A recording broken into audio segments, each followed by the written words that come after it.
Rahmatullahi wabarakatuh. Salam sejahtera bagi kita semua, sahabat, teman-teman, keluarga besar Neuroparenting Indonesia, keluarga Indonesia dari Sabang sampai Merauke atau yang dimanapun teman-teman berada. Ini salah satu hasil dari tes tentang thinking style, ya, brain development thinking style yang diikuti oleh beberapa remaja kemarin. Ini salah satunya thinking style dan dari adik Nabila, ya, cukup bagus, ya. Tadi sudah dikupas panjang lebar, ya, sudah kita baca gayanya, potensi profesi atau kerjaan yang dia dia kemungkinan tekunin. Cuman karena ini usianya belum masuk 14 tahun, tapi sudah lumayan sebenarnya. Cuma tetap saya sarankan nanti kalau sudah usia 16 tahun kita cek lagi, gitu ya. Minimal ini memberikan gambaran gaya berpikirnya dan kehebatan apa gaya berpikir ini, ya, dan juga termasuk kelemahannya di mana. Nah, ini kita berikan solusinya, ya. Remaja yang namanya Dek Nabila ini memang cara berpikirnya, ya, dominansi berpikirnya memang belahan kiri, ya. Asiknya ini scoring untuk keseimbangan berpikir cukup bagus, ya. Minimal dia tidak emosional dan atau jomblangnya itu selisihnya tidak terlalu tinggi, artinya dia emosional cukup terkendali dan dia masih mampu mendeskripsikan emosi-emosi yang sedang muncul, ya, gitu, ya. Itu diantaranya. Kami seperti biasanya selesai melakukan mendapatkan data seperti ini, kemudian kita lakukan yang namanya konfirmasi, ya. Kita cek konfirmasi, kita didampingi oleh keluarganya, oleh ayah atau ibunya. Kali ini Nabila didampingi oleh bundanya untuk mendengarkan penjelasan saya, termasuk saya mengkonfirmasi benarkah gini, ya, gitu, ya. Benarkah dia posisinya di belahan kiri, ya, gitu, ya. Dominannya di belahan kiri. Saya berikan rangsangan, saya berikan pilihan-pilihan, ya. Kalau misalnya ingin belajar, sukanya belajar matematika atau suka belajar menari, dia jawab belajar matematika, ya, gitu kan.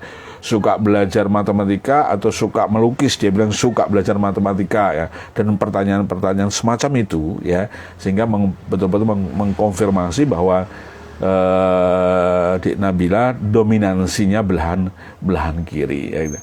Cuma dengan belahan kanan relatif tidak ini, ya. Belahan kiri scoringnya 162, belahan kanan scoringnya 142. Jadi relatif seimbang, ya, sehingga sesungguhnya dia juga memiliki kemampuan untuk mengembangkan belahan kanannya, ya. Salah satunya kemampuan future-nya dia cukup bagus, ya. Kemampuan future-nya cukup bagus, ya. Di posisi 86 sangat cukup bagus, ya. Kemampuan berpikir future, menangkap strategi anak ini bagus, ya. Dia memiliki pola pikir yang mengarah ke kemampuan analitikalnya bagus, ya. Terus kemudian merapikan data-datanya juga bagus, ya, gitu, ya. Hanya memang anak ini benar cenderung pendiam, ya. Meskipun kemampuan bergaulnya tetap oke, tapi dia lebih cenderung pendiam, ya. Keseimbangan limbik sama kortikalnya cukup bagus sehingga anak ini tidak baperan, gitu ya, tidak mudah baperan. Dia bisa memaknai sesuatu dengan hal yang lebih baik ya. Nah, saya keluarkan dulu ya. Nah, ini seperti biasanya ya, ini Nabila, ini mamanya ya. Kami melakukan konfirmasi yang betul memang personal ya gitu ya. Personal ya. Karena analisanya memang analisa personal ya. Gaya berpikirnya ya, potensi-potensi kerjaan, potensi-potensi dia belajar mana yang lebih dekat. Tadi dia mengkonfirmasi kalau dia bercita-cita jadi dokter, apakah pola berpikirnya mendukung? Saya bilang mendukung banget, saya bilang gitu, mendukung banget, sangat mendukung, gitu ya. Dan saya berikan pilihan-pilihan yang lain selain dokter ya, selain untuk analis, apoteker itu cukup bagus dia, gitu ya. Bahkan sampai chef pun dia oke, gitu ya. Dan dia ternyata anak yang suka coba-coba memasak, gitu ya. Nah seperti ini keluarga Indonesia, kalau remaja kita bisa jelaskan potensi otaknya, dia akan lebih terdrive gitu ya. Banyak remaja itu yang pasti memiliki potensi-potensi yang hebat ya pasti. Cuma persoalannya dia tidak tidak memahami bagaimana otaknya itu bekerja, bagaimana potensi hebatnya itu bekerja. Itu yang sering kali tidak dipahami oleh orang tua. Nah, orang tuanya juga tidak mengarahkan kan gitu kan. Nah, kalau dengan cara mengarahkan maka akan semakin anak akan oh ternyata ada ini ya, ada tuntunan yang bisa menuntun ya. Salah satunya adalah gaya berpikir gitu ya. Di dalam analisis gaya berpikir ini tidak ada labeling sama sekali, karena mengkonfirmasi ya bahwa kecenderungan dia itu bukan ini ya, bahasanya adalah dominansi belahan kiri, belahan kanan gitu ya. Terus kemudian agar bisa lebih enjoy, saya berikan tip-tip bagaimana membangun, Oke.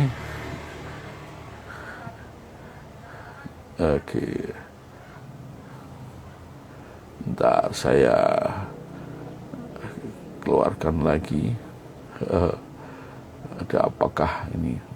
Biasanya ini ada sistem yang kita keluar dulu.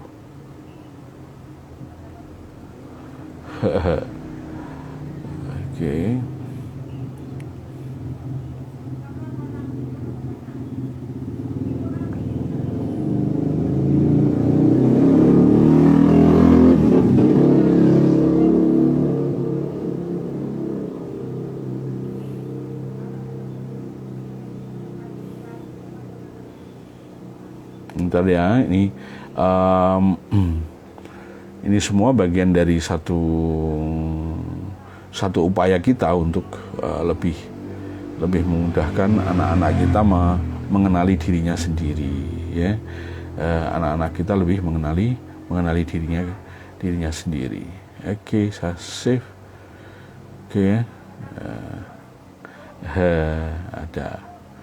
Ada error sistem. Bentar.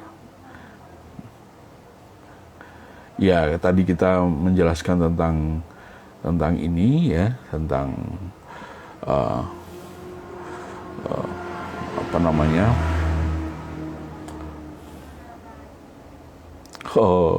ini masuk di situ ya, masuk di rekaman masih ya gitu ya.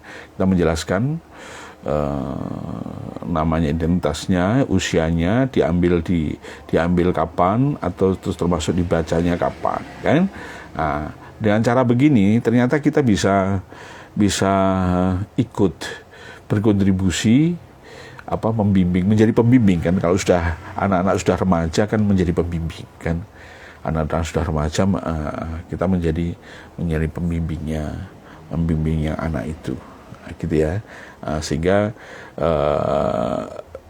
iya memang harus polanya sudah berubah, pola pengasuhannya sudah berubah menjadi seorang pembimbing, ya, menjadi seorang pembimbing. Nah, salah satu bekal menjadi seorang pembimbing itu salah satunya adalah memiliki apa yang namanya memiliki salah satu bekal orang tua untuk membimbing putra-putrinya remaja. Orang tua memiliki bekal, salah satunya adalah gaya berpikir remajanya, sehingga orang tua punya bagaimana caranya, gitu ya. Salah satu tadi yang saya sampaikan ke orang tuanya Nabila adalah, Bunda, kalau ngobrol sama Nabila, gitu ya, banyak-banyaklah menggunakan data, ya.